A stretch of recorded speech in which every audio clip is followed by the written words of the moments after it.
Então vamos seguindo, questão 1707 agora, hein? Em um processo em que se apura a prática dos delitos de supressão de tributo e evasão de divisas, o juiz federal da Quarta Vara Criminal de Arroizinho determina a expedição de carta rogatória para os Estados Unidos da América, a fim de que seja interrogado o réu Mário. Em cumprimento à carta, o tribunal americano realiza o interrogatório do réu e devolve o procedimento à Justiça brasileira, a Quarta Vara Federal Criminal. O advogado de defesa de Mário, ao se deparar com o teor do ato praticado, requer que o mesmo seja declarado nulo, tendo em vista que não foram obedecidas as garantias processuais brasileiras para o réu.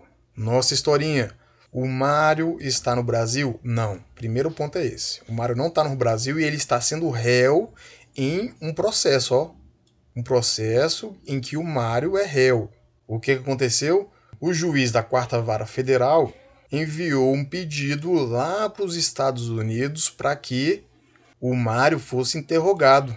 Aí a Justiça americana realizou aqui esse pedido e enviou o interrogatório realizado para a Justiça brasileira, ok? E o finalzinho diz o quê? Ó? O advogado de defesa de Mário, o que é que ele quer fazer? Ele quer tornar nula o interrogatório que fizeram com o Mário lá nos Estados Unidos. Por quê? Porque lá, nesse interrogatório, ele está dizendo que não foram obedecidas as garantias processuais brasileiras. Ótimo, então vamos para as questões. Exclusivamente sobre o ponto de vista da lei processual no espaço. Ótimo, então aqui ele está querendo doutrina, ele está querendo jurisprudência? Não, ele está querendo exclusivamente sobre o ponto de vista da lei processual no espaço. Ponto. A alegação do advogado está correta?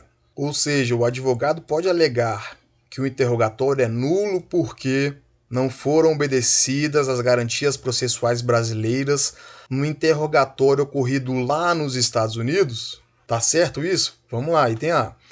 Sim, pois no processo penal vigora o princípio da extraterritorialidade, já que as normas processuais brasileiras podem ser aplicadas fora do território nacional.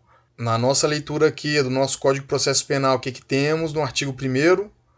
O processo penal reger-se-á em todo o território brasileiro por este código, ressalvados esses incisos aqui. Ok. Então, qual que é a nossa regra aqui do artigo 1º? Que o processo penal vai ser regido por que código? Por este código. Quem que é este código? O CPP, o Código de Processo Penal. Muito bem. E onde o Código de Processo Penal vai ser aplicado? Tá aqui, ó. Tá aqui, ele vai ser aplicado em todo o território brasileiro, todo o território nacional. Tá dizendo aqui que ele vai ser aplicado no estrangeiro? Não. Tá dizendo que ele vai ser aplicado no Brasil e no estrangeiro? Também não. Então a regra que temos aqui é da territorialidade ou da extraterritorialidade? Qual que é, cara? Territorialidade ou extraterritorialidade? É a regra da territorialidade. Esse código vai ser aplicado no território brasileiro, ponto. Então risca aqui, ó, extraterritorialidade não. No estrangeiro, não. É isso que a gente tem no nosso artigo 1º. Então o item A tá certo ou tá errado? Tá errado, né? Porque ele está dizendo que a alegação do advogado está correta, pois no processo penal vigora o princípio da extraterritorialidade? Não. O princípio da territorialidade. A lei será aplicada no território nacional.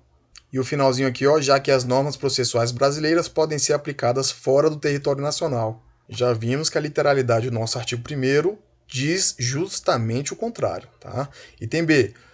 Não, pois no processo penal vigora o princípio da territorialidade, já que as normas processuais brasileiras só se aplicam no território nacional. Opa! Exclusivamente do ponto de vista da lei processual, é justamente isso.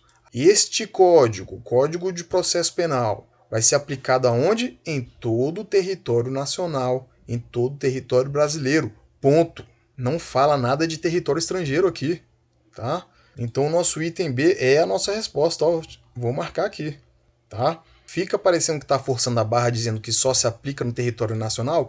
Fica, Mas ele está pedindo para ver exclusivamente do ponto de vista da lei processual no espaço. A lei processual, o nosso Código de Processo Penal está dizendo só território brasileiro? Sim, então pronto. Item B correto. Tá? Item C. Sim, pois no processo penal vigora o princípio da territorialidade, já que as normas processuais brasileiras podem ser aplicadas em qualquer território? Não, já vimos. Não vai ser aplicada em qualquer território, vai ser aplicada onde? No território brasileiro, no território nacional. Tá? Então, itemzinho C errado. Item D, não, pois no processo penal vigora o princípio da extraterritorialidade, já que as normas processuais brasileiras podem ser aplicadas no território nacional. E itemzinho também errado, né? Aqui está dizendo extraterritorialidade, já vimos que o CPP vai ser aplicado no território brasileiro, então é territorialidade. E também dizer que pode ser aplicada fora do território nacional aqui somente reforça o erro, beleza? Então entender também errado, item B é o nosso gabarito. Vamos para a próxima questão.